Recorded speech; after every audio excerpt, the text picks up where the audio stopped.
Bismillahirrahmanirrahim. Alhamdulillah wassalatu wassalamu ala Rasulillah wa ala alihi wa sahbihi wa man wala. Asyhadu an la ilaha illallah wahdahu la syarikalah wa asyhadu anna sayyidana wa maulana Muhammadan abduhu wa rasuluhu alladzi la nabiyya ba'dah. Qala rabbi shrah li sadri wa yassir li amri wa hlul 'uqdatam min lisani yafqahu qawli. Subhanaka la ilma lana illa ma 'allamtana innaka antal alimul hakim. A'udzu billahi minasyaitonir rajim. Bismillahirrahmanirrahim. Eh, Sesuai dengan bahasan untuk chapter yang ke-9 ini, la tahzan innallaha ma'ana, insyaallah. Sebelum nanti ke pemateri kita, guru kita, alangkah baiknya kita mendengarkan dulu bacaan ayat suci Al-Quran. Mudah-mudahan di bulan Ramadan ini adalah turunnya Al-Quran, kita mendengarkan agar mendapatkan pahala dari Allah Subhanahu wa Ta'ala. Kepada Ustadz Faisal, kami persilahkan.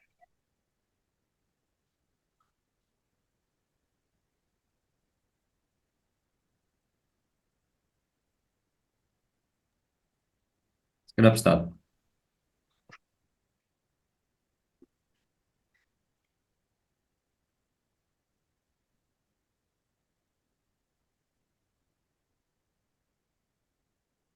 Itu lampunya.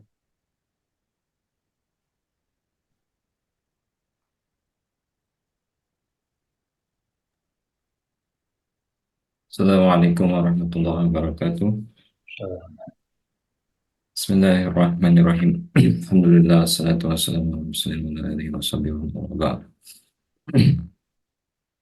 A'udzu billahi minasyaitonir rajim. Bismillahirrahmanirrahim. إلا تنصروه فقد نصره الله إذ أخرجه الذين كفروا ثاني اثنين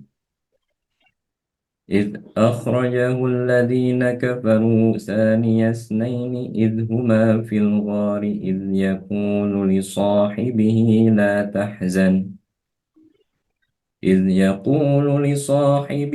لا تحزن إن الله معنا فأنزل الله سكينته عليه وأيده بجنود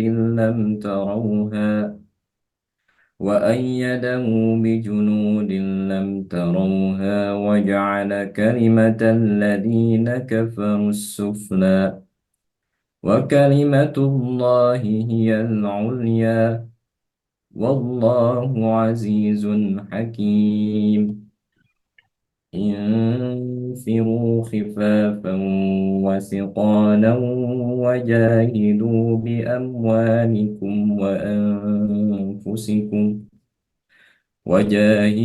بأموالكم وأنفسكم في سبيل الله ذلكم خير لكم إن كنتم تعلمون لو كان عرضا قريبا وسفرا قاصدا لاتبعوك ولكن بعدت عليهم الشقة وسيحلفون بالله لو استطعنا لخرجنا معكم يهلكون أنفسهم والله يعلم إنهم لكاذبون عفى الله عنك لم أذنت لهم حتى يتبين لك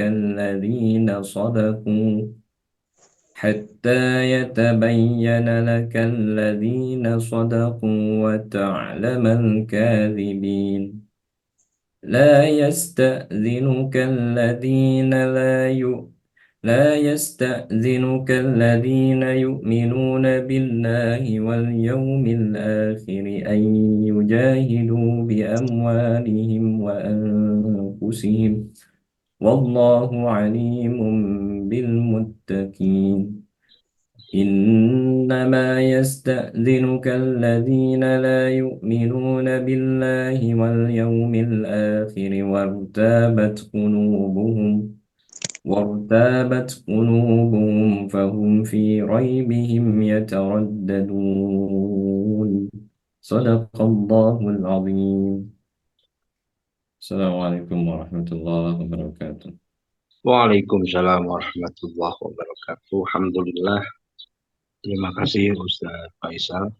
Mudah-mudahan Allah memberikan pahala kepada beliau dan khususnya umumnya kepada kita semua. Mudah-mudahan kita mendapatkan barokah atas dibacakannya ayat suci Al-Quran. Dengan mudah-mudahan Allah selalu memberikan gelar untuk kita ahli Al-Quran mumpung bulan Ramadan.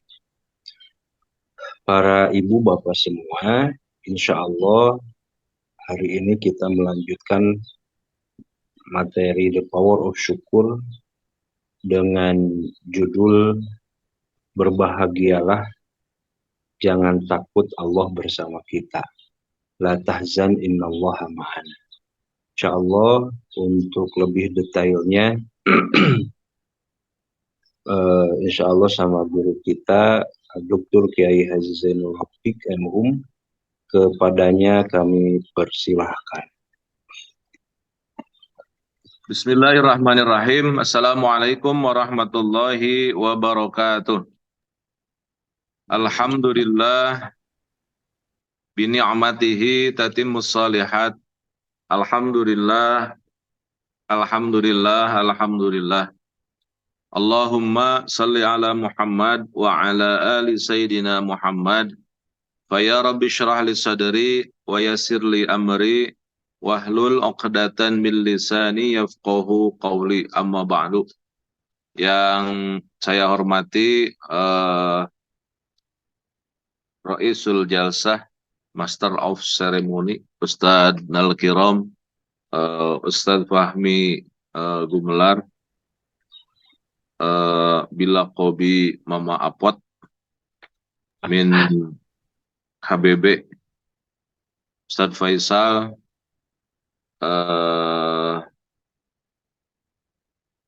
Ustadz Faisal ini ketua panitia, ketua kegiatan PSBB The Power of Syukur, yang man behind the gun, di belakang semua prosesi ini, di samping Kang Hendy dan juga kawan-kawan yang lain. Mudah-mudahan selalu dan senantiasa diberkahkan hidupnya oleh Allah Subhanahu wa Ta'ala. Amin. Segera diberikan jodohnya Ustadz Faisal. Amin. Amin. Amin. Aminnya tarik pisan tak Faisal, biar bisa menembus langit doanya, insya Allah. Ya, tapi dan selalu senantiasa terlihat bahagia walaupun masih belum terlihat hilal pijodowenana gitu. Ayah babi Ustadz Faisal pijodowen mah. Ayah gening. Ayah calon mertua Sal.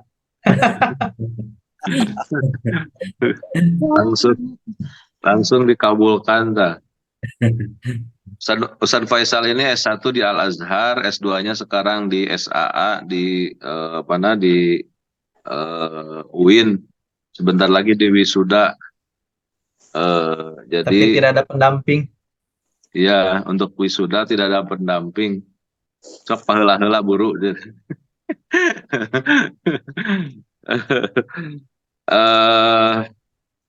Ibu, Bapak, sahabat-sahabat sekalian, seperti yang pernah saya sampaikan bahwa dari capture ke-8, 9, ini sudah masuk ke fatroh ataupun gelombang kedua, yaitu aplikasi dari teori-teori.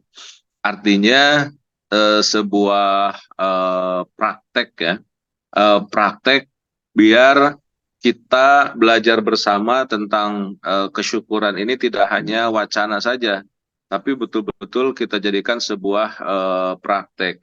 Nah, keseharian kita biasa menuliskan minimal 10 hal yang bisa kita tuliskan dalam kehidupan keseharian kita dengan eh, settingan ataupun juga arahan bahwa kita selalu bersyukur dan mensyukurinya.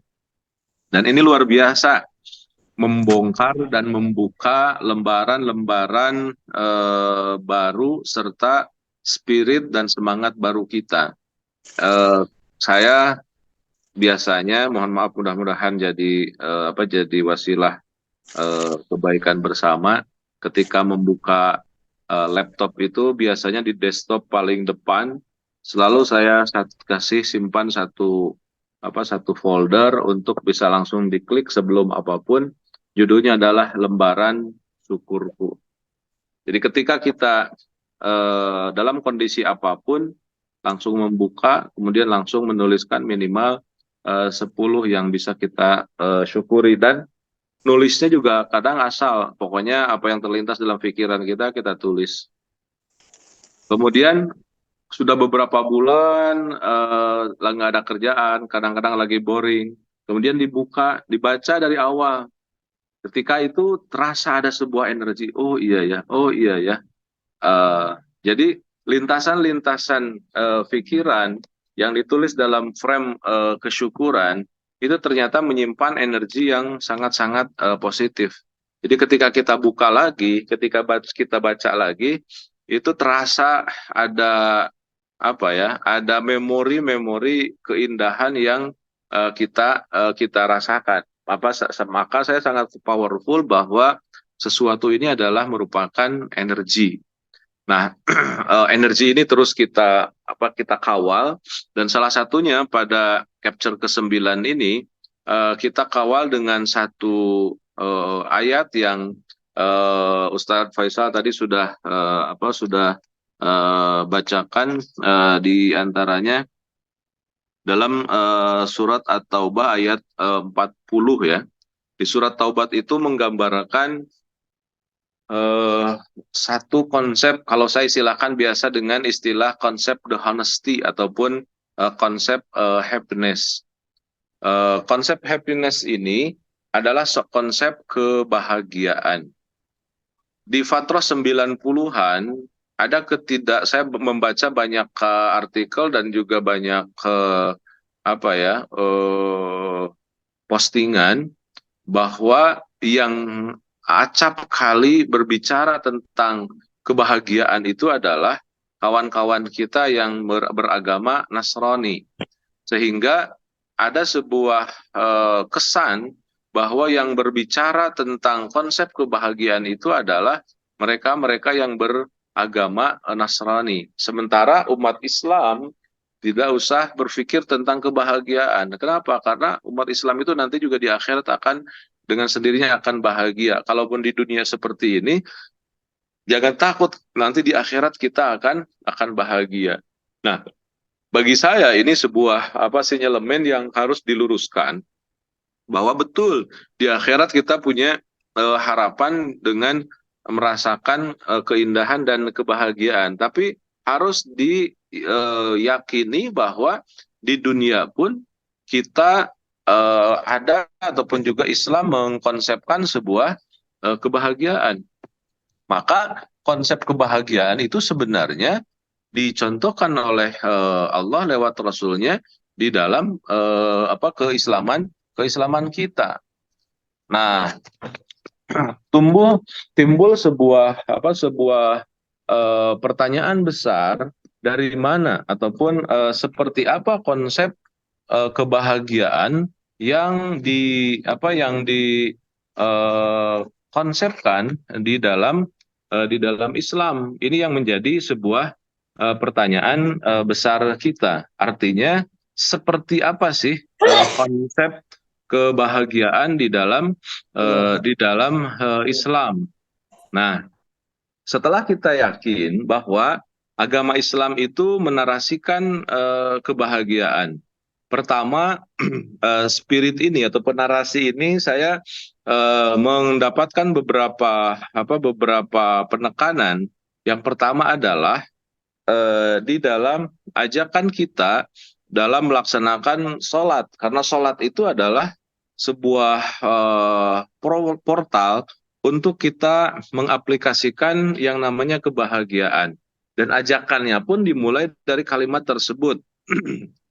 Ajakan untuk sholat itu kan di dalam adzan kalimatnya hayya alal sholah, kemudian hayya alal falah, al falah, mari masuk ke dalam kebahagiaan.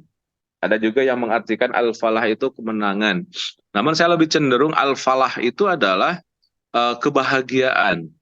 Jadi tarikan Islam untuk membersamai kaum muslimin untuk selalu dan senantiasa ada di dalam kebahagiaan.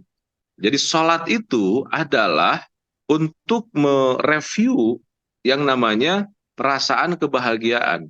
Sholat itu adalah sebuah upacara, taruhlah kegiatan yang bisa menjadikan kita bahagia. Hayya 'alal falah, mari masuk ke dalam kebahagiaan. Jadi untuk bahagia, mari laksanakan sholat. Jadi setelah sholat itu mesti bahagia. Sebelum sholat kita manyun, sebelum sholat kita tidak sehat, sebelum sholat kita mengeluh, sebelum sholat kita marah-marah. Sholat Allahu Akbar, langsung pada hilang. Itu residu-residu kehidupan yang membuat kita tidak positif. Jadi sholat itu adalah tarikan untuk kita menjadikan ada dalam kebahagiaan. Nah, kemudian konsepsi lain yang bisa kita tekankan adalah narasi dalam surat Al-Baqarah dari ayat 1 sampai ayat ke berapa sampai ayat ke-5 ya. Dalam surat Al-Baqarah kita ketahui bahwa dalam surat Al-Baqarah biasanya orang mengartikan ataupun juga mentafsirkan diantaranya adalah awal dari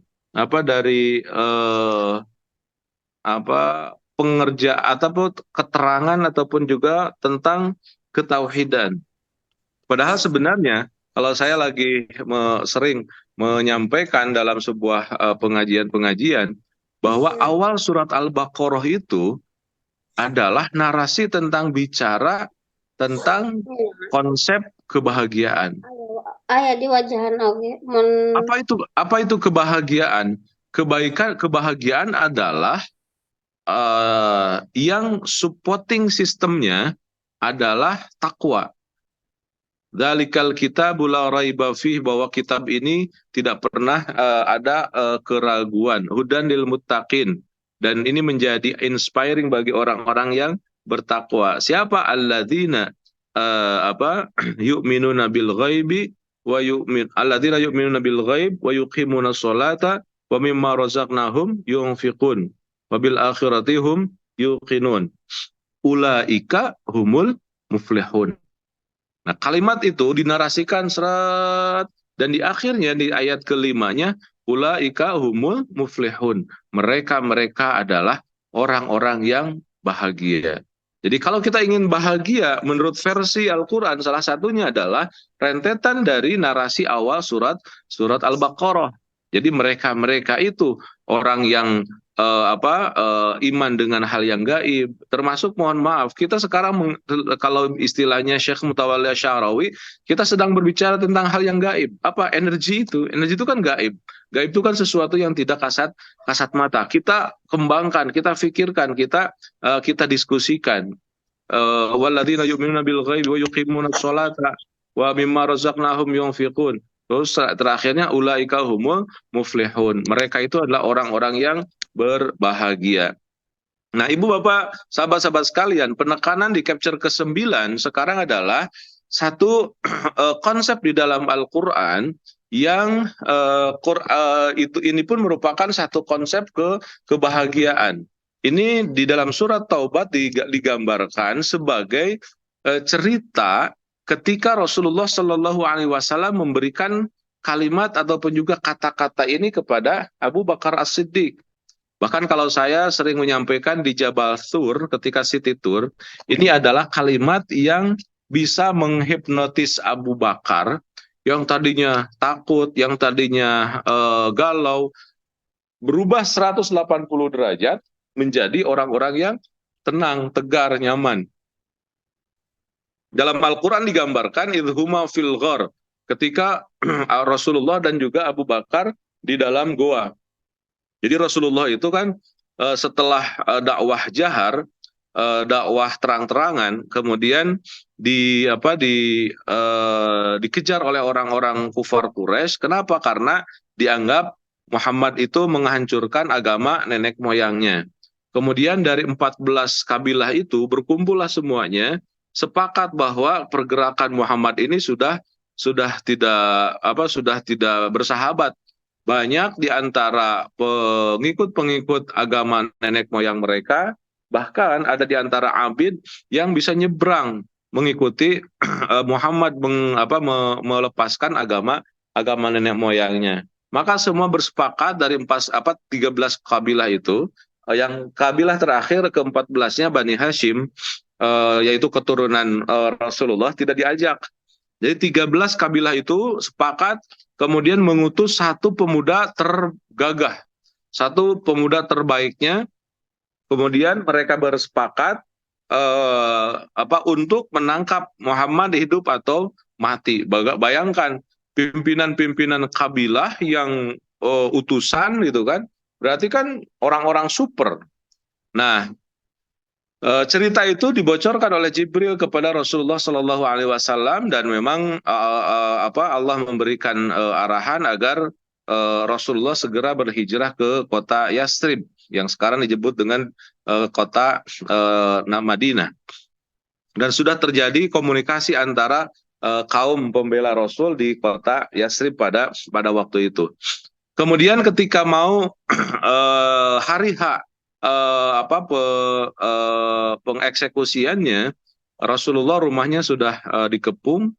Kemudian menurut sebagian para ulama, Rasulullah membacakan sebagian ayat dari surat Yasin dan menaburkan tanah ke atas mereka, dan mereka tertidur.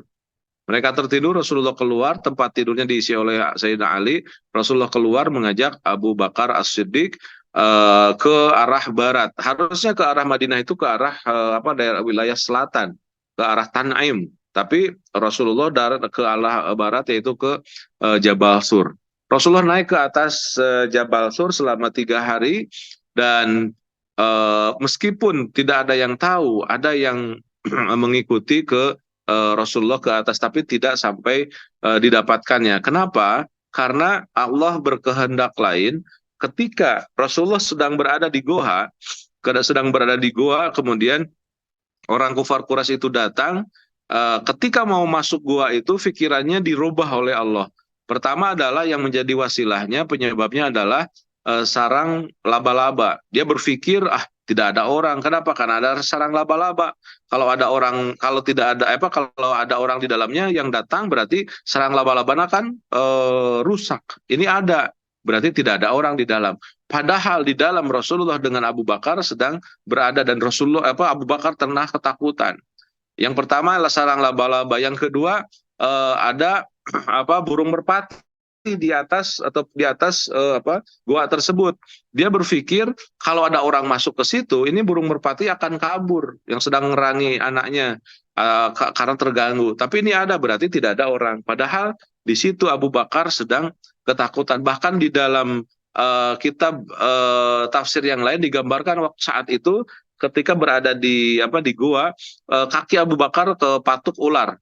Kemudian Abu Bakar kesakitan, kemudian ketakutan, segala ada lah gitu. Kemudian Rasulullah Shallallahu Alaihi Wasallam mengatakan kepada Abu Bakar, la taqaf wa la tahzan, innallaha ma'ana. Abu Bakar, kita pun walau dikejar, kalaupun seperti apakan, nggak usah takut, nggak usah sedih, kalem saja. Kenapa? Innallaha ma'ana, karena Allah bersama kita. Ibu, bapak, sahabat-sahabat sekalian, bayangkan dan rasakan serta yakini bahwa Rasulullah Shallallahu Alaihi Wasallam pada saat itu menghantarkan kalimat yang sangat-sangat positif dan powerful. Jangan ada perasaan takut karena apapun. Jangan ada perasaan sedih karena apapun. Innallaha, karena sesungguhnya Allah ma'ana, bersama-sama dengan kita. Artinya ketegaran, ketenangan, kenyamanan, kebahagiaan, dan melibas seluruh pikiran tentang masalah-masalah yang ada di hadapannya.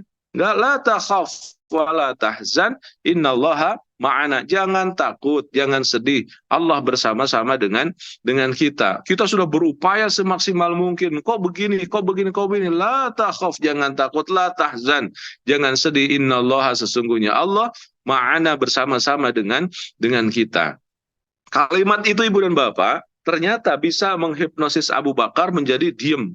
Kemudian berubah 180 derajat dari tadinya ketakutan dan jadi sedih menjadi tegar, tenang, nyaman, dan juga bahagia. Itulah yang dilakukan, yang dirasakan, yang digambarkan di dalam Al-Quran. Idhuma fil ghar. Ketika Rasulullah bersama Abu Bakar di dalam goa, Rasulullah mengatakan kalimat demikian. La takhaf wa la tahzan.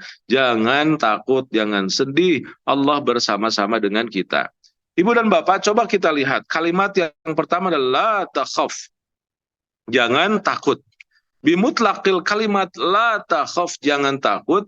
Kita selaku umat manusia yang bersyahadat, yang menjadikan Al-Quran dan Al-Hadis sebagai pegangan kita, bimutlaqil kalimat la takhaf, jangan ada sedikit pun perasaan takut. Karena apapun. Kalau seandainya ibu bapak sekarang saat ini merasakan, aduh saya takut ya nanti buka sama apa ya, barangkali tidak ada yang bisa dimakan. La takhaf, jangan takut. Kenapa? Allah ma'ana, Allah bersama-sama dengan kita. Ya Allah, Lebaran tinggal 20 hari lagi. Jangan-jangan saya nggak bisa punya uang untuk bisa ngasih anak-anak beli baju gitu kan. La takhaf, jangan sedikit pun ada perasaan takut. Ya Allah, saya itu punya anak, jangan-jangan anak saya tidak badung, jangan-jangan anak saya begini-begini. Ya Allah, saya punya bisnisan, jangan-jangan bisnis saya ini bla bla bla bla bla, itu kan. La takhaf, jangan takut. La takhaf, jangan takut karena apapun, bimutlaqil kalimat, tidak ada kaidnya. Apapun yang terjadi, kita tidak boleh masuk dalam kondisi rasa takut. Takut karena apapun tidak ada dan tidak diperbolehkan. Tidak ada diarahkan karena kita takut karena sesuatu. Cukup karena Allah saja. La takhaf, jangan takut. Yang kedua, la tahzan, jangan bersedih. Orang yang bersedih boleh kalau secara manusiawi, mungkin karena ditinggal oleh pasangan, ditinggal oleh anak, ditinggal oleh siapapun, sedih, tapi seukuran kemanusiaan. Nggak apa-apa, tapi kalau berlarut-larut dalam kesedihan, diingat-ingat terus, nah itu sudah tidak islami, sudah tidak benar. La tahzan, jangan kita ada dalam kesedihan.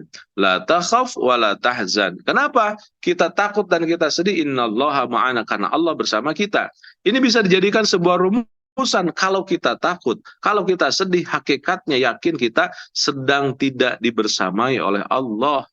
Ma'iyah kita dengan Allah itu hilang. Kenapa? Karena kita takut A, B, C, D, atau karena kita terlalu sedih karena A, B, C dan semuanya.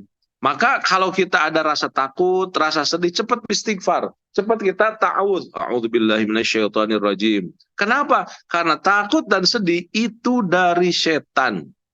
Itu narasi setan. Innasyaitona yukhawwiful insan. Tugasnya setan, bukan tugas ya, kebiasaannya setan itu yukhawwiful insan. Setan itu selalu membuat kita takut karena apapun. La takhaf, jangan takut. La tahzan, dan juga jangan bersedih. Innallaha, karena Allah ma'ana, bersama-sama dengan kita. Kenapa saya tuliskan judul dalam capture ke-9 di buku The Power of Syukur itu bahagialah. Ibu dan Bapak, tahun 2002 saya membaca sebuah artikel, ada sebuah seminar di Harvard University. Mereka berkumpul lebih dari 70 para pemikir psikologi modern di Harvard itu. Mereka berkumpul seluruh dunia. Jadi orang-orang kaliber dunia, orang-orang yang sering berpikir ataupun yang punya buku bagus bestseller tentang konsep-konsep pemberdayaan diri, kemudian konsep-konsep kemanusiaan berkumpul. Mereka menjawab sebuah seminar apa yang disebut dengan the honesty, yang disebut dengan kebahagiaan. Selama 7 hari mereka berada di tempat tersebut, dan terakhir dari seminar itu mengeluarkan satu resolusi bahwa yang disebut dengan kebahagiaan adalah ketika tidak ada takut dan sedih. Tidak ada fear and sad. Kata mereka, Ibu Bapak, tahun 2002 di Harvard University, satu dunia mereka berkumpul, para ahli mendeklarasikan bahwa yang namanya kebahagiaan adalah ketika seseorang tidak ada rasa takut dan tidak ada rasa sedih. Subhanallah. Saya sampai meneteskan air mata. Kenapa? Mereka merumuskan itu tahun 2002. Rasulullah Shallallahu Alaihi Wasallam sudah 14 abad yang lalu mengatakan kata itu lebih spesifik kepada Abu Bakar, idhuma fil ghar, ketika berada di dalam gua, la takhaf wa la tahzan. Bukankah itu yang dikatakan oleh Rasulullah kepada Abu Bakar? Yang no sad, no fear. Jangan takut dan juga jangan sedih. Bukankah itu kalimat yang lebih spesifik dikatakan oleh Rasulullah kepada Abu Bakar? Maka kalau saya ke Mekah ketika membawa city tour para jamaah, selalu dibicarakan kalimat ini, karena ini adalah konsep the honesty di dalam Islam, konsep kebahagiaan di dalam Islam ketika berada idhuma fil ghar, di gua Thur. Nah, ketika di Gua Thur ini merupakan konsep kebahagiaan bagi umat Islam. Jangan takut, jangan sedih, bahagialah. Jadi kalau kita tidak takut, kalau tidak sedih, itu artinya kita dalam kondisi bahagia. Bahagia karena kita betul-betul tidak ada rasa takut dan juga tidak ada rasa sedih. Santai weh. Orang yang takut, yang takut dan sedih kan murung, kemudian tidak sumringah. Sementara ini la takhaf wa la tahzan. Jangan takut, jangan sedih. Innallaha, karena Allah ma'ana, bersama-sama dengan kita. La takhaf wa la tahzan. Jangan takut, jangan sedih. Innallaha, karena Allah ma'ana, bersama-sama dengan kita. Ibu bapak sahabat-sahabat sekalian, inilah salah satu konsep yang memang Rasulullah Shallallahu Alaihi Wasallam ajarkan kepada kita lewat Abu Bakar As-Siddiq idhuma fil ghar, ketika berada di gua Thur. Maka mari kita praktekkan. Jangan sesekali kita ada perasaan takut, jangan sesekali kita ada perasaan sedih karena apapun. Sedih karena A, B, C, takut karena bla bla bla, tidak ada. Jangan ada rasa takut dan juga ada rasa sedih. Lihat dalam narasi lain, Allah menggambarkan dalam Al-Quran, ala anna awliya Allah la khaufun alaihim walahum yahzanun. Waliullah itu tidak ada takut, tidak ada sedih karena apapun. Jadi hahaha gitu kan, santai, tidak, seolah-olah tidak ada masalah. Memang tidak ada masalah. Kalaupun ada masalah, ada yang bisa menyelesaikan masalah. Kenapa? Karena kita tahu Allah Subhanahu wa taala maha segalanya. Artinya dalam narasi lain, jangan bilang kita kepada Allah dalam doa-doa kita, ya Allah, ini masalahku sangat banyak, ya Allah, ini masalahku bla bla bla bla, sampai kita meneteskan air mata karena kita mengungkapkan masalah yang begitu besar kepada Allah. Jangan. Bagaimana? Katakan kepada masalah itu sebesar apapun. Sebesar apapun engkau, ya wahai masalah, aku punya Allah yang maha segalanya. Tenang kita. Kenapa? Karena kita ma'iyah dengan Allah. Jadi jangan meminta kepada Allah, kalau bahasa kelakar lain, jangan terlalu membebani kepada Allah. Justru katakan kepada seluruh masalah, wahai masalah yang bertubi-tubi dalam hidupku, wahai masalah yang ada di hadapanku, Aku punya Allah yang maha menyelesaikan semua masalah-masalah engkau. Jadi tegar, tenang, nyaman, semeringah, bahagia, punya sebuah spirit untuk selalu menyelesaikan dan yakin semua masalah akan bisa diselesaikan. Betapa bahagia, betapa tenang, betapa semangat, betapa menyamannya kalau kita tetap merasa bahwa innallaha ma'ana, Allah bersama kita. Ibu bapak sahabat-sahabat sekalian, maka mari munculkan ketegaran kita, ketenangan kita, kenyamanan kita, dan yakini bahwa kalaupun ada rasa takut, ada rasa sedih, ingat itu adalah prosesi setan mendekati kita.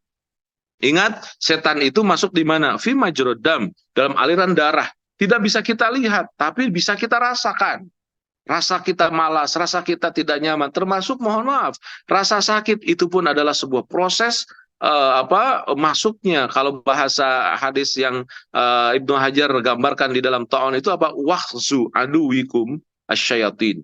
Tusukan mereka di dalam tubuh kita, karena masuk di dalam darah masuk ke otak, merusak pikiran kita, masuk ke dalam dada, merusak perasaan kita, masuk ke dalam fisik, merusak badan kita. Jadi sekujur tubuh kita dikuasai oleh mereka kalau kita tidak punya kebahagiaan, tidak punya kekuatan.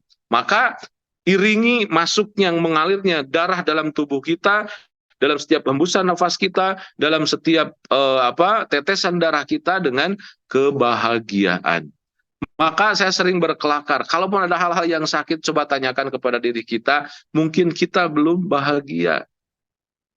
Banyak masalah-masalah karena memang tidak bahagia, tidak dijaga kekuatan bahagia, tidak dijaga perasaan bahagia itu. Dan kalau menurut konsepsinya ternyata betul, banyak ada sebuah buku kekuatan hormonal dalam tubuh kita itu ternyata berpengaruh, dan itu dikontrolnya lewat otak kita yang disebut dengan otak limbik ataupun limbic system. Otak itu kan ada otak reptil yang paling kecil, kemudian limbic system, kemudian neokortex. Neokortex itu untuk menyerap informasi. Nah, limbic system ini berhubungan sangat dengan perasaan, dengan emosi, dengan psikis. Pernah ada sebuah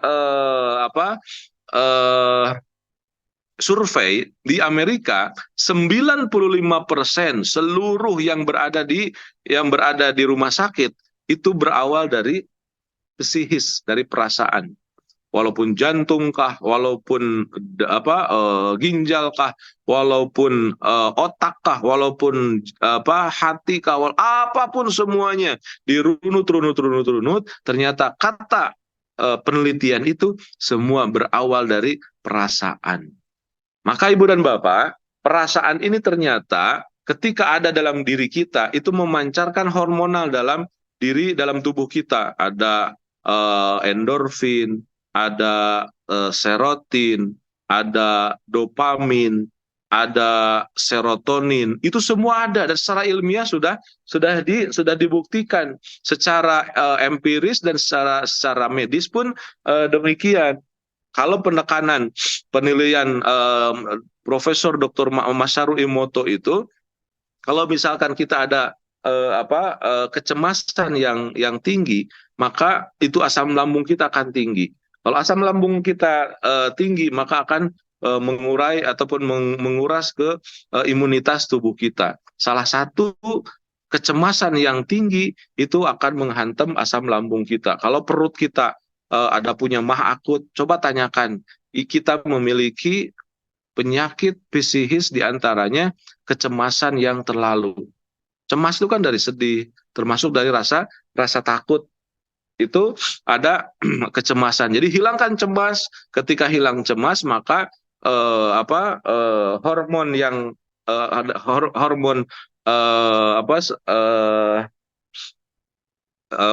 hormon yang kimiawi itu keluar dalam tubuh kita, dan itu bagus untuk ketahanan tubuh kita, dan berarti pabrik pabrik di dalam tubuh kita ini berjalan dengan baik. Ketika hado itu tidak ada, ketika pabrik itu tidak berjalan, maka akan berefek kemana-mana, ke penyakitnya, ke otak lah, ke dada lah, ke perut lah, ke semuanya yang ada dalam tubuh kita itu akan bermasalah. Maka penelitian dari dari para ahli tersebut membelalakan mata kita bahwa ternyata semua berawal dari penataan secara psikis. Maka formula kalimat jangan takut, jangan sedih, itulah yang kemudian disebut dengan bahagia. Bahagialah, maka akan sehat.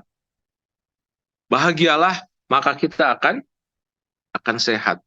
Maka kurang kebahagiaan berefek pada kurang kesehatan. Dikit-dikit ke rumah sakit, dikit-dikit cing meser Panadol, cing meser Paramek, cing meser semua obat-obat warungan. Mari kita kurangi memasukkan obat kimia dalam tubuh kita. Mari kita bermuhasabah. Oh, jangan-jangan saya terlalu berpikir A, B, C sehingga saya tidak bahagia. Kemudian saya pusing, saya migrain. Caranya bagaimana? Kembalikan ke rasa natural. Olah jiwa, olah perasaan. Olah jiwa dimulai dari olah nafas. Tahan sendiri, tarik nafas, tahan ke perut, keluarkan dari mulut. Itu mengolah energi tubuh. Salah satunya kata Syekh Ibrahim Al-Fiqi itu ditarik dari nafas. Jadi bernapasnya jangan narik dari mulut. Jangan begitu, tapi dari mulut, dari hidung. Tahan ke perut, kemudian keluaran perlahan-lahan dari mulut. Itu olah nafas seperti itu akan merilekskan tubuh kita. Tarik nafas dari hidung panjang, kemudian ditahan ke perut, kemudian keluarin perlahan-lahan. Jangan ngebuangnya, jangan sekaligus. Jangan begitu. Justru tarik nafas, tahan sebentar, keluarkan. Apalagi kalau sebagian sufisme itu mengkombinnya dengan zikiran. Tarik, tahan, la ilaha illallah, keluarkan, alhamdulillah, subhanallah, alhamdulillah, la ilaha illallah, Allahu akbar. Energi itu akan merefresh aliran darah kita, akan merefresh tubuh kita, semakin tegar, semakin nyaman. Dan yang luar biasanya, tarikan nafas dengan zikiran itu dikomen dalam prosesi sholat kita. Apalagi dalam sholat malam kita, sholat sunnah kita. Karena kalau sholat sunat kan panjang-panjang itu tidak apa-apa, justru bagus. Allahu Akbar, tenang, tegar. Tarik nafas, kemudian baca yang kita bisa, yang kita pahami, ruku, kemudian i'tidal, kemudian sujud. Pergerakan itu dikawal dengan cara bernafas yang benar, kemudian bacaan-bacaannya pun dimaknai. Kemudian ketika kita melepaskan, kita sujud, lepas semuanya. Kita betul-betul merasa kecil di hadapan Allah Subhanahu wa taala. Ketika takbir pun Allah Maha besar. Allah sangat luar biasa. Dan disitulah poin-poin dalam sholat kita, dan juga sholat itu kita bisa gunakan untuk menjadi ritual untuk menghadirkan kembali kebahagiaan yang hilang, dan bukan hilang tapi diseret oleh setan dalam kehidupan keseharian kita. La takhaf wa la tahzan, innallaha ma'ana. Olah jiwa, olah diri, olah fisik, kemudian memunculkan satu konsep yang disebut dengan kebahagiaan. Ibu dan Bapak, ternyata tiap hari, tiap saat kita diarahkan untuk semakin bisa berbahagia. Semakin kita bisa merasakan kenyamanan dalam kehidupan keseharian kita. Inilah yang menjadi sebuah konsen dalam capture ke-9 buku The Power of Syukur ini. Olah, praktekkan yang namanya kebahagiaan. Jangan terpaku pada sebuah rutinitas kita bergerak ke sana kemari, kemudian kita lupa untuk bisa merilekskan tubuh kita. Kita ketahui Ibu dan Bapak, Rasulullah ketika nyuruh komat ke Bilal itu apa bahasanya? Arikhni ya Bilal, arikhni ya Bilal. Bilal segera antarkan saya untuk relaksasi, untuk bersemedi, untuk merasakan beristirahatlah dengan pola itu, karena sholat itu adalah relaksasi. Guru saya sih pernah bilang bahwa sholat itu juga adalah olahraga. Mungkin tidak salah, cuman kalau menurut saya sih kurang tepat kalau sholat digunakan untuk olahraga, ya kan? Olahraga kan menggerakkan terlalu gerak. Sementara ini kita gelombang otaknya kita jaga. Rasulullah mencontohkan kepada kita agar kita relaksasi. Jadi sholat itu bukan olahraga. Kalau sholat olahraga kayak yang selama ini lagi viral, sholat tarawih, wah itu kan itu asumsi sholat sebagai olahraga. Tapi sholat itu olah jiwa. Jiwa kita bisa kita olah salah satunya dengan relaksasi. Karena Rasulullah pun mengajarkan seperti itu. Jangan terburu-buru di dalam sholat kita. Kalau olahraga, kalau menggerakkan itu kan memang untuk konsumsi pergerakan. Tapi sholat itu lebih cenderung, saya lebih setuju bahwa sholat itu adalah untuk mengolah jiwa. Harus tumak ninah bahasanya. Tumak ninah itu kalau kata Imam Syafi'i betul duduk sebentar seukuran baca subhanallah, itu hadul adnanya. Sementara batasan optimalnya kan Rasulullah juga mengatakan jangan dulu bergerak dari ruku sebelum bahagia. Allahu Akbar.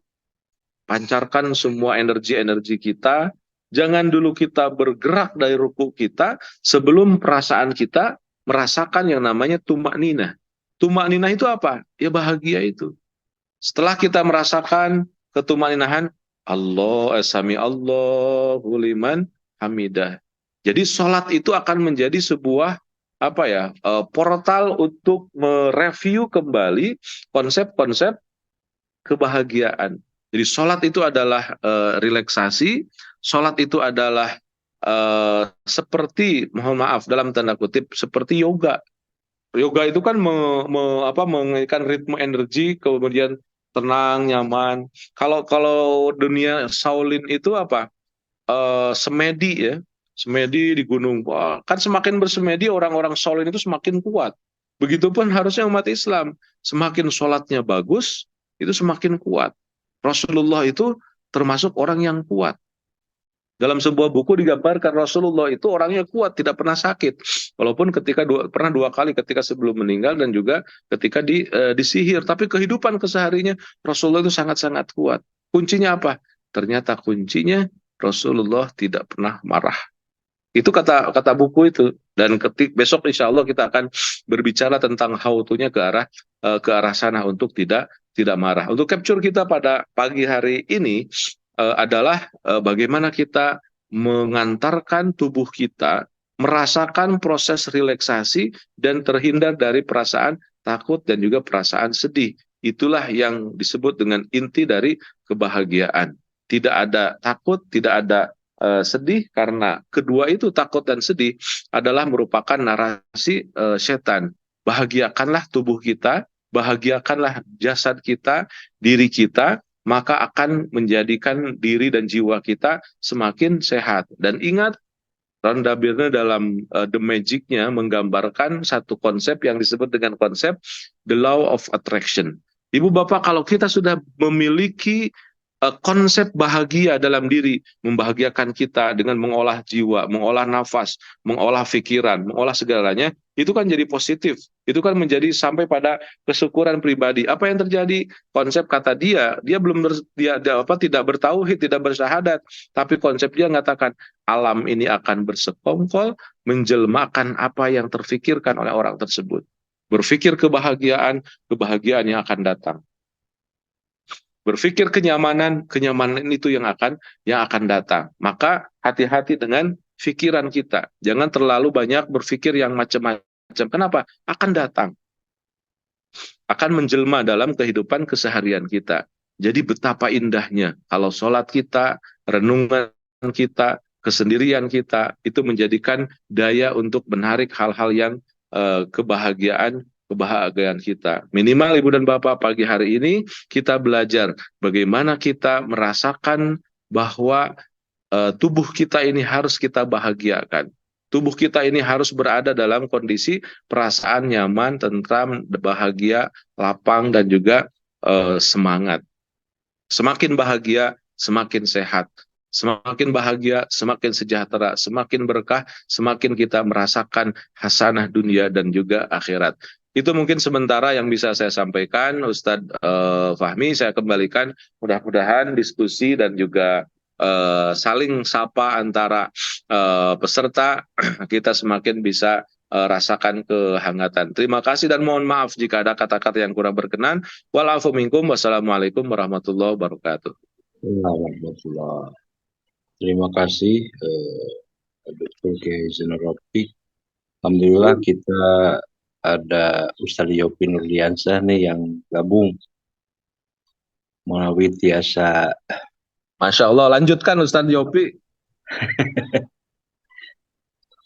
Jadi ararisin lah. Ada juga dari Pak Agus Wahyudi, Pak Akhro juga, alhamdulillah. Silakan bagi ibu bapak yang mau bertanya, mau secara langsung silakan ataupun di lewat chat tentang bagaimana bahagia dengan menghilangkan rasa takut dan sedih. Bagi yang mau bertanya atau pernyataan atau pertanyaan silahkan.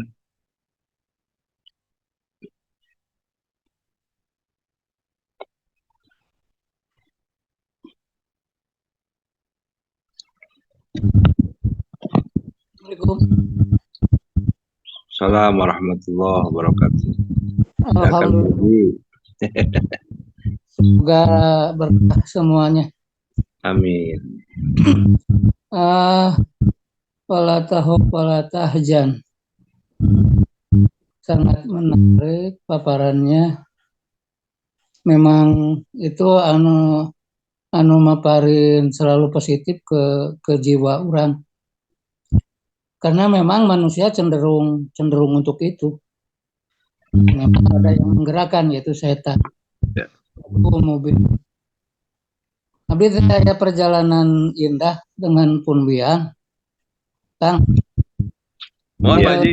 Ketika mengalami itu, nih, abdi tekil, panginten ieu kumaha, mohon resah gitunya. Usia berapa itu? Ngawalerna teh wiridkeun surat Al-Qur'an. Subhanallah. Mumpung dibahas manawi sambungannya ataupun biang simpel ku abi dilaksanakan tanpa pengkajian. Ayeuna nuju kajian hoyong. Kedua, ketika seperti terintimidasi ku situasi, terasingkan. Sulit itu ABCDFGH. Tantangannya kiri kanan. Maparin punaki mah al-insiroh. Nah, dua orang yang terdekat coba, alhamdulillah memberikan inspirasi. Tayana aya kajian kan, mangga tah penginten hubungannya seperti apa dengan wala tahub wala tahjan. Begitu. Siap. Makasih Pak Haji. Assalamualaikum. Mangga Ustaz. Masya Allah. Pertarosan ti Pak Hilman mas sanes pertarosan ya mah ujian atau dah. Atur nuhun Pak Haji, luar biasa. Mudah-mudahan sanaos henteu ka waler ku pribados kayak aya ustad-ustad anu sanes tiasa ngambihan. Sedikit saja bahwa memang secara global Imam Ibnu Katsir menggambarkan ketika menafsirkan kalimat bahwa Al-Quran itu adalah syifaun. Nah, Al-Quran itu adalah sebuah syifaun, dan ini diperkuat ketika misalkan tadi Pak Haji bilang bahwa memang saya tidak tahu isinya seperti apa narasinya, tapi saya mengamalkan saja. Bahwa connect dengan satu support dari apa yang dikatakan oleh Imam Syafi'i, bahwa Al-Quran itu muta'abbad bitilawatihi. Walaupun kita tidak tahu artinya, walaupun kita tidak paham isinya, tapi yakinlah bahwa Quran itu al-muta'abbad bitilawatihi menjadi sebuah kebaikan. Artinya kalau mengoutputkan sebuah kebaikan, yang kita bacakan adalah kebaikan juga. Nah, bahwa meskipun kita tidak lebih detail apa itu Al-Quraisy, apa itu al-insyiqaq di dalamnya, bahwa kita sampai pada satu titik keyakinan. Nah, Ibnu Katsir menggambarkan ketika Al-Qur'an itu adalah syifaun, makna itu syifaun lima fis sudur. Jadi Quran itu tanpa kita tahu pun isinya, tanpa kita mendalam pun, dia itu menjadi syifaun lima fis sudur. Syifaun lima fis sudur itu sesuatu yang ada di dalam hati. Maka sebagian ulama yang agak ekstrim, mohon maaf, terkadang mengatakan nggak bisa mengobatin sesuatu hal yang misalkan kulit ataupun dengan bacaan-bacaan Quran. Enggak. Kenapa? Karena makna syifa itu adalah terhadap hati gitu.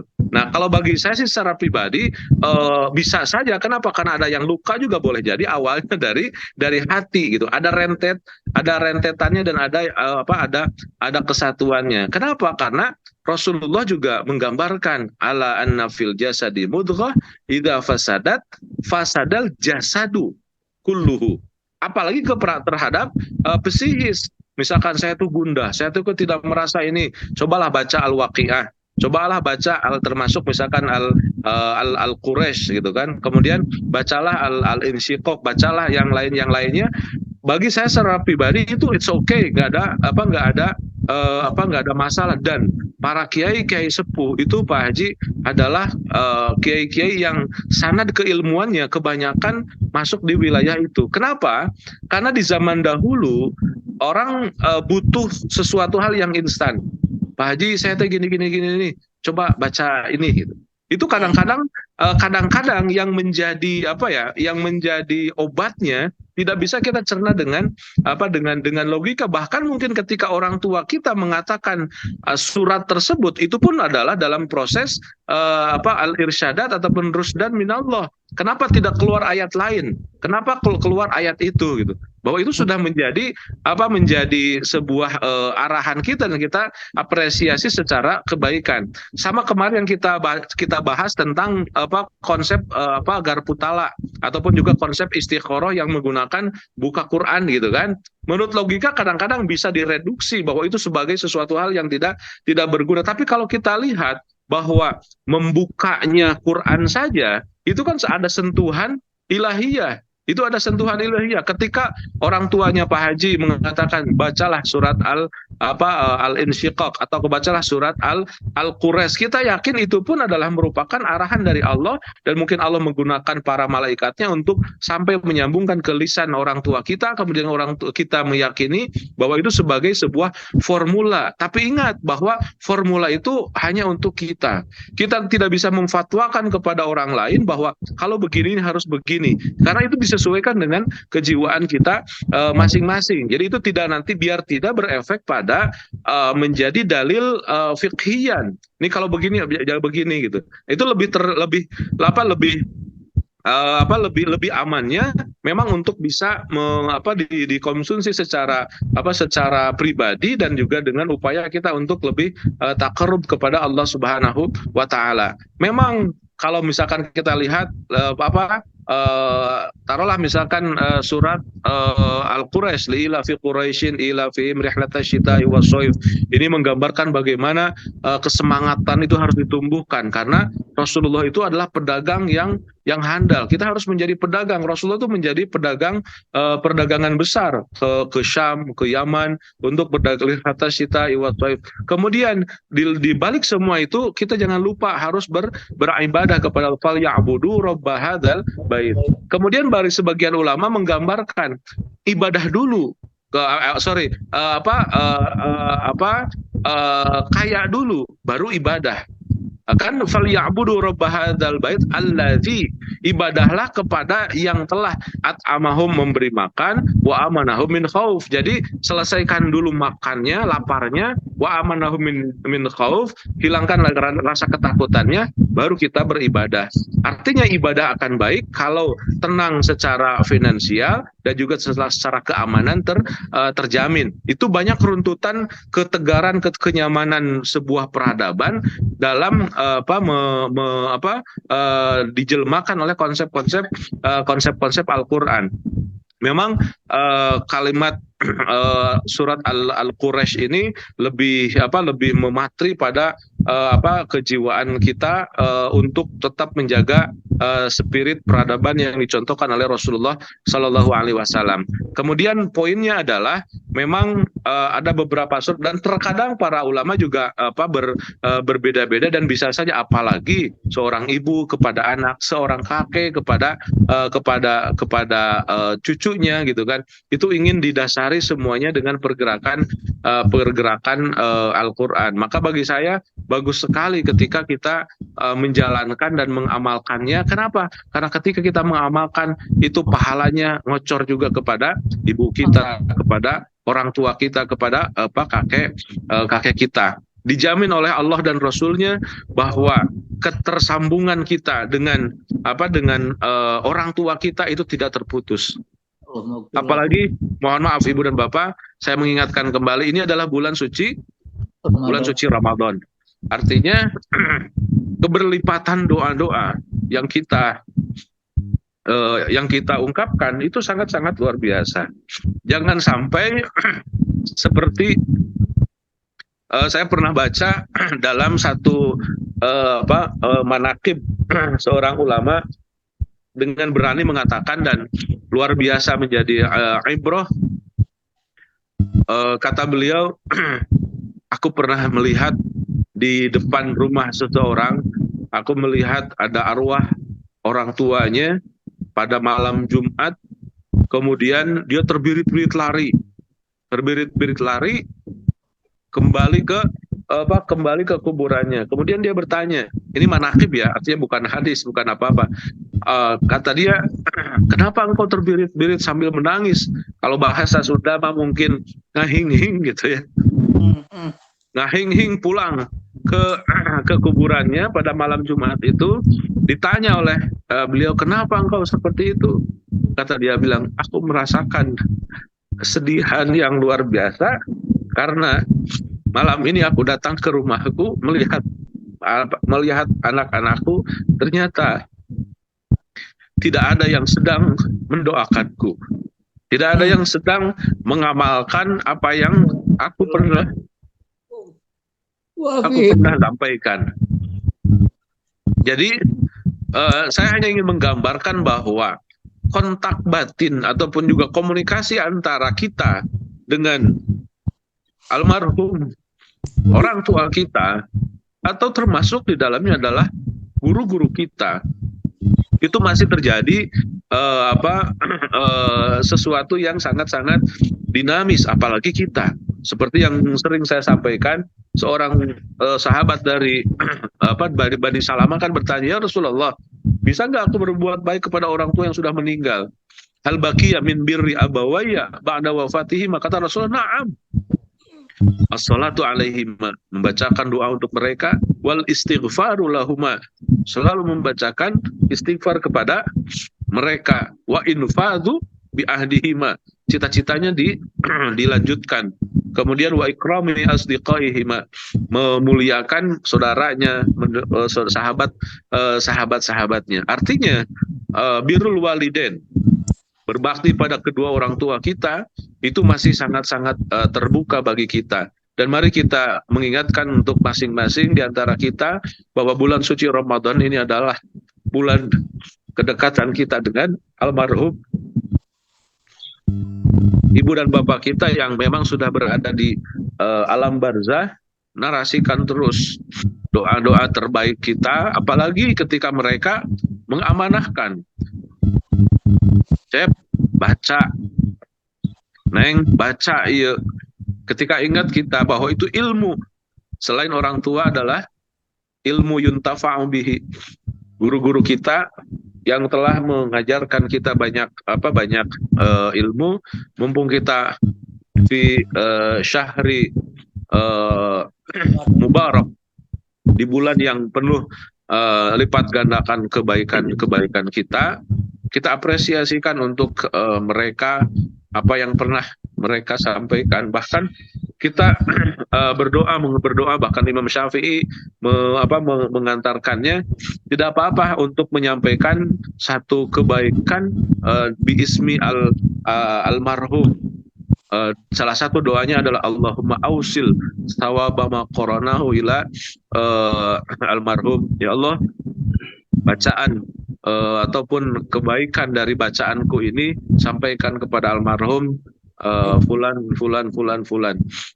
Menurut saya secara pribadi ini merupakan sebuah kebaikan dan juga dicontohkan oleh para ulama menjadi sebuah kebaikan dalam cakupan birru al-walidain, berbakti pada kedua orang tua kita. Kembali kepada bahasan mungkin secara tafsir mendalam dari dua surat yang disampaikan oleh Pak Haji tadi belum begitu mendalam, namun saya lihat secara globalnya bahwa Al-Quran itu adalah memang syifa lima fis sudur, menjadi obat dalam semua yang ada di dalam hati kita. Hati kita ini puncak segalanya, maka lebih spesifik dua surat itu diamalkan dan dibaca, yakin akan menjadi syifa, akan menjadi obat khusus bagi Pak Haji, kemudian juga bagi siapapun kita yang memang menarasikan untuk terus membacakan ayat-ayat Allah, karena itu adalah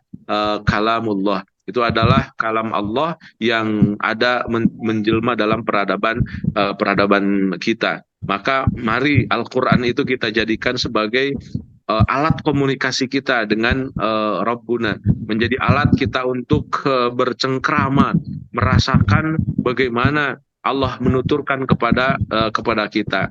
Maka timbullah sebuah kesadaran bahwa selain kita menghafal Al-Quran, adalah juga tahu arti dari Al-Quran.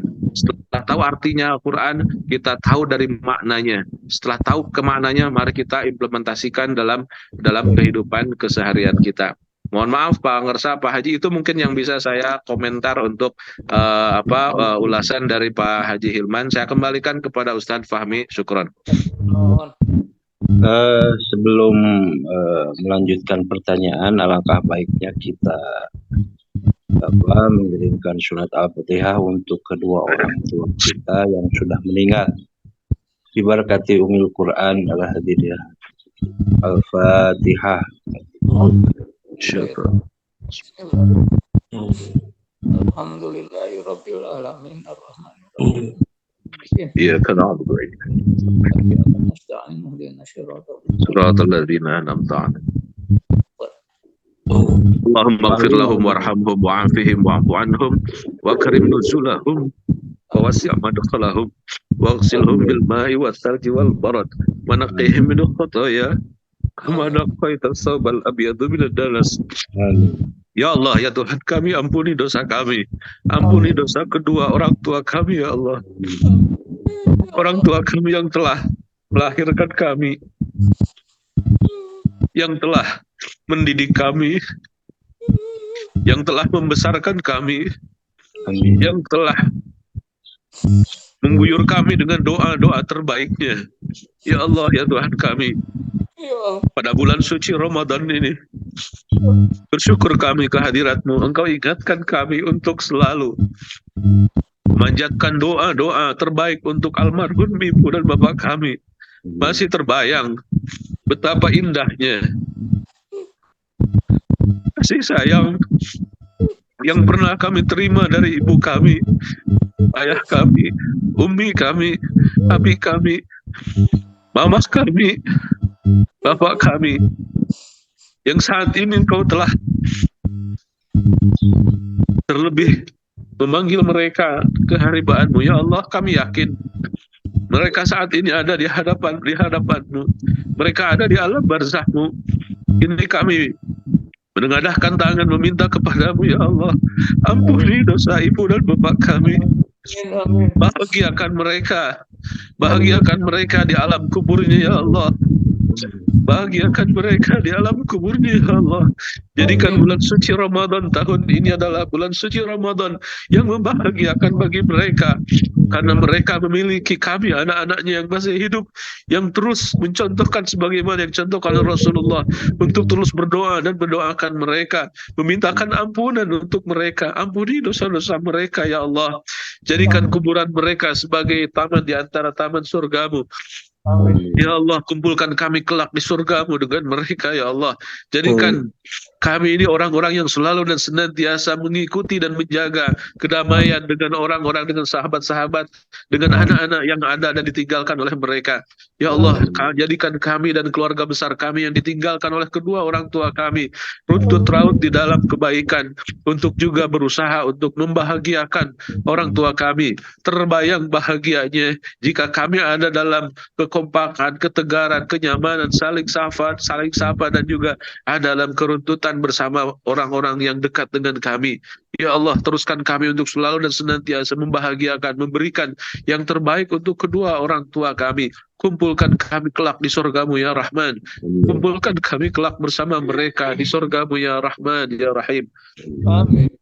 ربنا آتنا في الدنيا حسنة وفي الآخرة حسنة وقنا عذاب النار وادخلنا جنة مع الأبرار يا عزيز يا غفار يا رب العالمين وآخر دعوانا أن الحمد لله رب العالمين.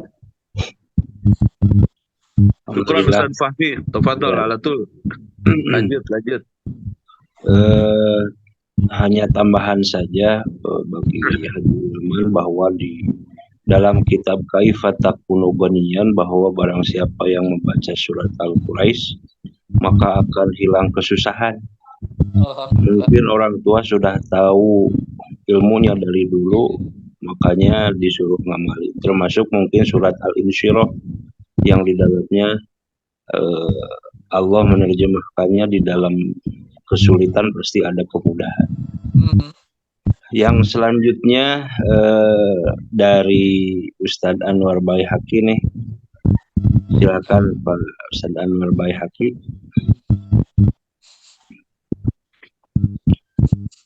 Assalamualaikum warahmatullahi wabarakatuh. Assalamualaikum warahmatullahi wabarakatuh. Terima kasih Ustaz. Ada senior kita nih, pembimbing kita juga, Kang Haji Pami, ada Kang Ahro.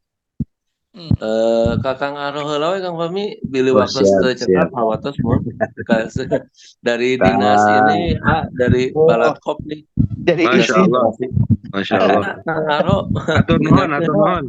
Ya, enggak Pak Ahro. aduh dari isin jadi dipayunkeun ya. Iya, Alhamdulillah. Assalamualaikum warahmatullahi wabarakatuh. Waalaikumsalam warahmatullahi wabarakatuh, Kang. Jalannya jadi goyang-goyang Pak Ustadz. Siap. Sambil menyimak juga ya, alhamdulillah. Masya Allah tadi banyak sekali nyentuh lah gitu ya istilahnya. Ada yang Pak Ustadz sampaikan, yang Pak Kiai sampaikan tadi.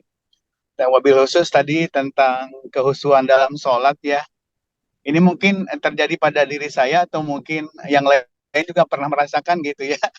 Kadang-kadang suka ketukar antara mau khusyuk dengan konsentrasi gitu.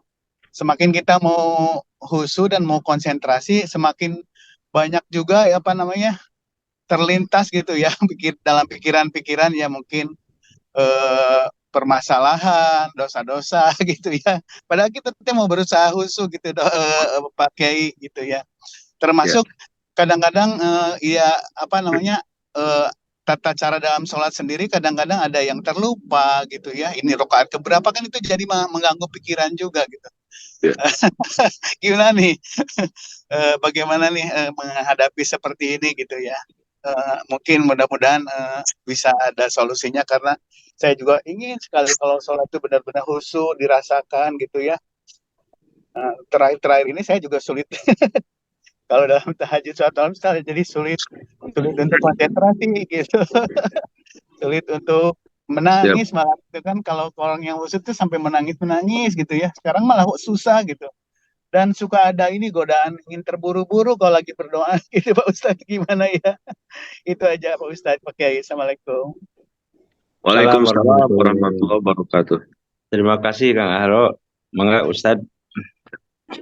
Siap, Ustaz Fahmi mungkin sedikit mengulas aja, nanti mungkin akan ditambahkan oleh Ustaz Fahmi ataupun juga Ustaz-Ustaz yang lain. Hatur nuhun Pak Ahro bahwa Rasulullah pernah dalam sebuah kesempatan di masjid, Rasulullah melihat ada orang yang wudhu kemudian sholat. Dipanggil oleh Rasul, kesini kamu, kata, kenapa ya Rasulullah, kamu ngapain? Wudhu sholat. Kata Rasul, engkau belum wudhu, belum sholat, sholat lagi. Dia wudhu lagi, sholat lagi. Habis itu sholatnya begitu cepat, agak cepat. Kemudian dipanggil oleh Rasul sama. Kata sahabat yang, ya Rasulullah, dia udah 3 kali loh disuruh wudhu, sholat, kasih tahu apa yang yang salah, apa yang harus dilakukan. Baru Rasulullah mengatakan, ini hadisnya panjang sekali. Dan kata Rasulullah gini, mengatakan pertama kali kita mau melakukan sholat itu adalah fahasin wudu'aka. Ketika engkau wudhu itu fahasin, baguskan. Jadi awal menjaga sholat kita diantara untuk memperbaiki taruhlah misalkan khusyuk sholat kita itu di awal dari dari wudhu kita. Jadi wudhunya kita pun jangan asal basah. Kita harus mulai bahkan ada doanya gitu kan setelah wudhunya. Kemudian juga setelah wudhunya juga ada sholatnya, sholat syukur wudhu gitu. Itu kalau mau diikutin semuanya. Nah, kalau saya secara pribadi, Pak Aro ngelihat bahwa wudhu itu memang juga hidroterapi ya, menyegarkan, menyamankan, tapi juga itu mengusir setan. Mengusir setan dengan wudhu. Jadi wudhu itu bukan hanya membasahi ini kita, tapi juga membenteng ataupun juga mengusir makhluk-makhluk yang memang mengganggu. Nah, hal ini saya pernah praktekkan waktu itu di Jakarta. Saya sedang perjalanan manasik. Memang tinggal di sana. Tetangga rumah saya itu ada rame-rame kesurupan. Saya lagi baca hadis itu pada waktu itu. Saya juga pengen tahu orang yang kesurupan itu di depan rumahnya kebetulan ada keran. Kemudian saya nggak tahu bagaimana cara ngurusin orang yang kesurupan. Cuman kita yakin saja bahwa itu adalah setan yang mengungguli dia. Dia duduk di sebelahnya ada keran. Saya wudhu. Ketika saya mau wudhu, dia ketakutan. Jangan katanya. Saya bilang ini kena nih bener, dia takut sekali. Kemudian saya wudhu berusaha untuk ini. Kemudian setelah wudhu mendekat agak istilahnya ya dibacakan beberapa ayat yang memang saya tahu pada waktu itu dan memang ada efeknya. Saya bilang dalam keyakinan saya, berarti benar wudhu itu kalau kita bisa melihat mungkin ya ketika kita berwudhu dan kita jadikan wudhu kita itu untuk membersihkan pada kabur itu ririwa itu. Jadi setan-setan yang nemplok gitu kan yang dekat-dekat gitu. Maka ketika saya lihat di dalam tayangan snack ataupun Netflix gitu ya di film-film itu orang-orang barat itu kan bisa mengasumsikan bagaimana makhluk halus ataupun gitu kan mengganggu kehidupan keseharian kita dan seharusnya sebenarnya umat Islam pun punya audio visualisasi juga seperti itu nggak apa-apa. Artinya kita memaknai alam gaib ataupun juga amanah bil gaib itu salah satunya juga dalam kehidupan kita kan memang seperti itu. Ketika makan misalkan orang tidak berbismillah ternyata makannya dibarengi oleh setan gitu. Nah, salah satu diantaranya itu. Maka kata Rasulullah, fahasin wudu'ak. Mulailah dari memperbaiki, membaguskan wudhu engkau. Jadi wudhu kita perbaiki bagaimana kita fokus untuk membersihkan, bukan hanya membersihkan rodail yang tidak yang kotor misalkan, tapi juga membersihkan dari secara kejiwaan, secara metafisik. secara kuantumnya gitu kan, energinya dibersihkan. Nah, setelah fahasin wudu'aka kata Rasulullah, kemudian fakabir, takbiratul ihram, Allahu Akbar. Dalam hadis lain digambarkan Ibu Bapak, ketika kita bertakbiratul ihram, Allahu Akbar, itu setan kabur semuanya. Kenapa? Karena kita menggunakan senjata. Jadi senjata yang kedua kata Rasulullah ketika sholat itu adalah selain wudhu, takbiratul ihram. Hati-hati dengan takbiratul ihram. Dan saya berintrospeksi diri, ternyata memang saya pun secara pribadi ketika saya belajar di pondok, setelah kita yakin dengan termasuk sholat kita, saya pribadi saya suka melupakan makna dari takbiratul ihram itu. Takbiratul ihram itu kan artinya Allahu Akbar, artinya apa? Allah Maha Besar. Saya sendiri sering merasakan Allahu Akbar itu tidak dalam proses pemaknaan Allah Maha Besar, tapi Allah, niat saya sholat maghrib 3 rakaat malik ke kiblat karena Allahu Akbar. Nah, ini kalau menurut saya harusnya Allahu Akbar itu digunakan untuk menghantam setan yang mengganggu, tapi karena canggihnya setan, dia menjadikan formula senjata kita yang Allahu Akbar itu Allah Maha Besar, itu pemaknaan Allah Maha Besarnya tidak ada. Intinya diganti oleh niat saya sholat maghrib 3 rakaat karena Allah bar. Jadi Allahu Akbar itu maknanya yang membesarkan Allah, mengecilkan kita hilang. Maka iblisnya, setannya yang mengganggu kita tidak beranjak. Padahal kata Rasulullah di takbiratul ihram itu mengusir, lari, walaupun memang mereka datang lagi. Allahu Akbar. Maka kalau kata almarhum pun Bapak, dulu pun Aki sering ketika ada pertentangan antara usoli ataupun enggaknya, kata beliau, ketika kita usoli itu bagus seperti analoginya kita ngeceng. Jadi ketika kita mau mukul, mau nembak, itu kan ngeceng dulu, dikeceng gitu kan. Nah usoli itu posisinya seperti itu.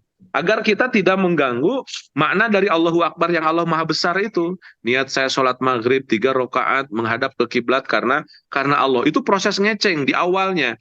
Ketika setelah itu baru Allahu Akbar, Allah Maha Besar. Seluruh yang ada dalam kehidupan kita dikecilkan. Allah yang lebih besar. Sehingga kalau kita merasa semua masalah, semua yang ada dalam keseharian kita adalah kecil, hanya Allah yang besar. Dan itu memang yang diinginkan ketika takbiratul ihram kata Rasulullah. Allahu Akbar. Jadi setan itu pada kabur. Nah ingat ketika kita suka merasa kenapa ya? Ketika Allahu Akbar, selesai bar itu kita kadang-kadang suka ingat ada kunci yang hilang. Oh iya, kunci itu saya simpan di baju jaket yang biru. Iya, baru ingat itu. Itu ada. Memang itu dinarasikan oleh setan. Kalimatnya ketika kita bertakbiratul ihram itu, setan menghembuskan satu narasi, uzkur kada, uzkur kada, uzkur kada. Ingat itu, ingat itu, ingat ini. Yang parahnya biasanya karena sholatnya bisa seperti itu, ketika kehilangan, wah kayaknya orang sholat pasti ingat gerak. Itu yang lebih bahaya. Artinya karena kebiasaan jelek itu kemudian dijadikan obat, nyari kunci kayak orang sholat kayak kapangnya gerak. Karena memang setan menarasikan begitu. Ketika kita takbiratul ihram untuk mengganggu kekhusyuannya, uzkur kada, uzkur kada, uzkur kada, kata setan. Maka itu yang harus kita lawan. Nah, sekedar untuk melawannya, salah satu di antaranya, dan itu yang selalu menjadi fokus saya kepada para santri, sering bilang, kamu itu jangan terlalu bangga. Saya hafal Quran 30 juz, saya hafal Quran 15 juz, saya 10 juz. Ketika kamu tanya, kamu ngerti nggak apa yang dibaca? Enggak. Kalau dalam 1 sampai 10 itu baru di angka 2 ataupun 4, walaupun kita hafid mungkin. Kenapa? Yang paling berat, yang paling luar biasa adalah ketika kita hafal Quran, tahu artinya dan tahu maknanya. Wallahu a'lam. Itu satu hal yang luar biasa. Maka kalau tadi misalkan diarahkan oleh pengersa tadi, bagaimana agar kita bisa menangis? Salah satunya adalah kita harus tahu artinya. Dan kita tidak akan bisa menangis kalau kita tidak tahu artinya. Karena nangis itu dari hati. Kalau kata para ahli, koneksitas antara perasaan dan juga logika itu akan mendorong air mata untuk keluar. Tetesan air mata keluar itu adalah kalau ada yang keluar air mata, itu connect antara logika dengan fuadnya, dengan perasaannya. Koneksitas itu barulah mensupport air mata kita. Di Mekah pun begitu, karena logika kita yang sebegitu semeringahnya tentang keagungan Ka'bah, dengan perasaan bahwa kita bersyukur ada di depan Ka'bah, itu kan rata-rata meneteskan air mata. Saya sering dan alhamdulillah kalau bawa jamaah gitu kan, ketika ibu bapak melihat pertama kali Ka'bah, itu kebanyakan di antara mereka meneteskan air mata. Kenapa? Karena ekspektasi logika yang tinggi dengan perasaan kesyukuran berada di depan Ka'bah itu diramu dan menjelmakan menjadi sebuah tetesan air mata. Dan kebiasaan untuk meneteskan ini adalah kebiasaan bagus. Rasulullah pernah ditanya, ya Rasul, saya itu kalau berdoa susah sekali menangis. Apa jawaban Rasul? Tabakau, tabakau, tabakau. Artinya makna tabakau itu apa? Pura-pura menangis. Jadi pura-pura dulu, pura-pura ditarik agar kita bisa menarik. Maka saya cenderung membela ketika ada orang yang berzikir ataupun juga pengkondisian berzikir ataupun pengkondisian untuk bermuhasabah dengan suara, dengan apapun itu sangat-sangatnya. Kenapa? Karena itu metode untuk kita bisa menarik air mata. Bahkan salah satu metode yang luar biasa adalah ketika berdoa, jangan hanya bahasa Arabnya saja, ganti dengan bahasa Indonesianya artinya. Kenapa? Tidak semua orang faham dengan bahasa Indonesia. Doa panjang, sholat amin, amin, amin, amin, amin. Terakhir, jangan apa tuh doa, namun dibaca duka aja. Jadi nggak connect. Maka yang bagus adalah biasanya kalau saya kepada jamaah suka dua-duanya, ya bahasa Arabnya dibaca, kemudian setelah itu artinya pun dikembangkan dalam bahasa kejiwaan kita, dan itu yang luar biasa. Artinya kehadiran logika dan juga pikiran kita harus dimunculkan agar kita tahu arti dari yang kita baca. Nah, itu kemudian takbiratul ihram, ya Allahu Akbar. Kemudian baca Fatihah. Di Fatihah itulah luar biasa, banyak sekali konsep-konsep yang agung dalam dalam Al-Fatihah. Saya punya kajian judulnya 7 energi dalam surat Al-Fatihah. Nanti insya Allah kita akan bisa coba gali itu semua, dan di akhir itu buku ini perasaan ada nanti tentang ketika kita baca surat Al-Fatihah itu energinya memang dihadirkan. Itu ada minimal ada 7 energi. Maka itu beralasan sekali ketika dikatakan Al-Fatihah itu adalah sab'ul masani, 7 yang diulang-ulang, 7 yang menjadi dahsyat di dalam bacaan suratul Fatihah. Jadi takbiratul ihram, baca Fatihah, kemudian baca surat, kemudian farka, ruku. Kata Rasulullah, jangan engkau berdiri dari ruku sebelum engkau bahagia. Jadi kembali itu pengersa bahwa memang konsepnya apa? Bahagia. Jadi kalau kita ruku, Allahu Akbar, paksakan jangan dulu berdiri sebelum kita merasa tegar. Kalau kita masih kesel sama suami, sama istri, sama anak-anak, sama tetangga, tahan dulu ruku kita. Subhana rabbiyal azim wa bihamdi. Subhana rabbiyal azim. Terus saja ditanya sama suaminya, "Ma, kenapa nggak berdiri-diri? Kesel mulu kayak ente." Tidak pernah hilang rasa keselnya. Dikata Rasulullah kan jangan dulu berdiri sebelum kita bahagia, sebelum kita merasakan ketumakninahan. Jadi tumakninah itu bukan hanya berdiri sebentar seukuran subhanallah, tapi merasakan tumakninah, ketenangan, ketegaran, kenyamanan. Subhana rabbiyal azim wa bihamdi, baru sami Allahu liman hamidah. Kemudian terus dijalankan.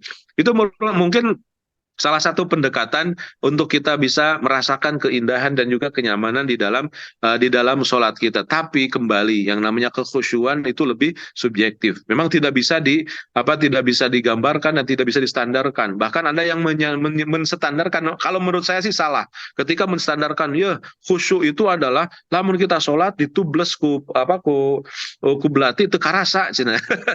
Susah sekali kalau begitu. Susah amat Islam gitu kan kalau begitu. Enggak. Rasulullah itu ketika sholat komunikasi dengan luar ada, ngetuk assalamualaikum gitu kan, kemudian lagi sholat Jadi sholat jadi bacanya ditarikkan untuk mengasih kabar bahwa kita sedang sholat. Itu pun terjadi dan itu dalam kekhusyuan sholat kita. Maka juga ekspektasi kekhusyuan kita juga jangan terlalu tinggi. Kalau saya sih apa istilahnya mengantarkannya dengan kalimat yang dinarasikan dalam Sayyidul Istighfar. Allahumma anta rabbi la ilaha illa anta khalaqtani wa ana abduka wa ana ala ahdika wa wa'dika mastata'tu. Sekemampuan kita. Ya Allah, dengan janji Engkau, dengan peribadat kami kepada Engkau, apapun yang terjadi, tetap mastata'tu, sekemampuanku.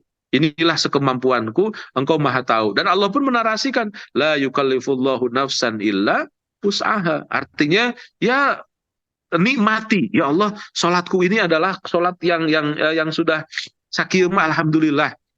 Jadi jangan berpikir, aduh Ustaz, sholat saya mah tidak khusyuk, beda dengan yang lain. Enggak, justru insya Allah dan alhamdulillah sholat kita ini lebih baik dan angka lebih bagusnya ketika bulan Ramadan ini, misalkan kita merasakan luar biasa sholat kita, sehingga kita menarasikan sesuatu hal yang lain dalam posisi kekhusyuan kita. Jadi kembali bahwa kekhusyuan sholat itu memang ada salah satu diantaranya. Kalau dominasi setan termasuk, mohon maaf dan juga mohon doa, saya secara pribadi pun merasakan ketika sedang sholat, subhanallah, ini setan yang di pinggirku itu lagi ngeganggu sholat tuh luar biasa sekali gitu. Kadang-kadang seperti itu, udah rakaat ketiga, keempat, ente lupa. Dan itu indikator ada setan dalam tubuh kita. Dalam itu kita suka lupa lupa jumlah rakaat kita. Dan itu memang yang mengerjakannya adalah setan. Ya Allah, ternyata setan masih ada dalam kehidupanku. Maka kita harus terus mawas diri, berusaha untuk mengeluarkannya. Salah satunya dengan apa? Ruqyah, irqi nafsak wa ahlak binafsik. Ruqyahlah diri kita. Salah satunya baca ayat-ayat yang memang diarahkan untuk hal seperti itu. Memang saya secara pribadi pun masih merasakan subhanallah masih jauh ternyata dari gambaran ideal yang kita baca. Tapi kembali tadi Allah menekankan kepada kita dengan kalimat di dalam Sayyidul Istighfar itu apa? Wa anna ala ahdika wa wa'dika mastata'tu. Ya Allah, sekemampuanku aku akan dedikasikan peribadatanku kepada Engkau. Itu mungkin yang bisa komentar pangersa. Hapunten oge hatur nuhun. Saya kembalikan kepada Ustadz Fahmi. Hatur nuhun. Alhamdulillah Pak Ahro, insya Allah nanti bahagiakan hati dengan sholat di episode 23. Mudah-mudahan nanti bisa hadir. Siap-siap ya. Mudah-mudahan belum puas, insya Allah nanti tentang bahagialah dengan sholat di episode kedua 3. Sekarang baru 9 Pak Haro. Masih panjang. Masya Allah. Iya, munah sadaya ya, luar biasa. Terakhir panginten dari Ustadz Anwar Baihaqi. Mangga.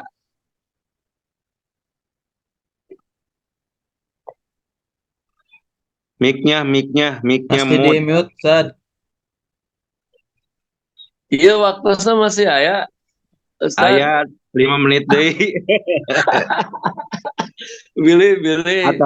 Atau Kang Enjing we atuh Ustaz Anwar. Kang Enjing we mangga. Siap atuh. Awatas mangga Kang Enjing. Siap. Hatur nuhun panginten kasadayana, terima kasih. Mudah-mudahan hari ini mendapat ilmu yang bermanfaat tentang tentang orang tua, tentang surat yang harus dibaca, tentang sholat juga, tentang yang paling penting la tahzan, la takhaf wa la tahzan, Allah berserta kita. Mudah-mudahan kita sehari-hari mendapatkan perlindungan, pertolongan dari Allah. Wabil saum ini mudah-mudahan kita selalu dikuatkan. Terima kasih kepada guru kita yang telah memberikan materi yang sangat bermanfaat. Mudah-mudahan kita semua mengambil ibrah, mengambil hikmah, mengambil pelajaran untuk kehidupan yang akan datang. Yang bertanya nanti Ustaz Anwar dibesokin aja ya. Siap. Alhamdulillah para peserta Para peserta sadayana tolong aktif di mengisi 10 poin setiap hari rasa syukur dan selalu aktif bertanya ataupun ada pernyataan.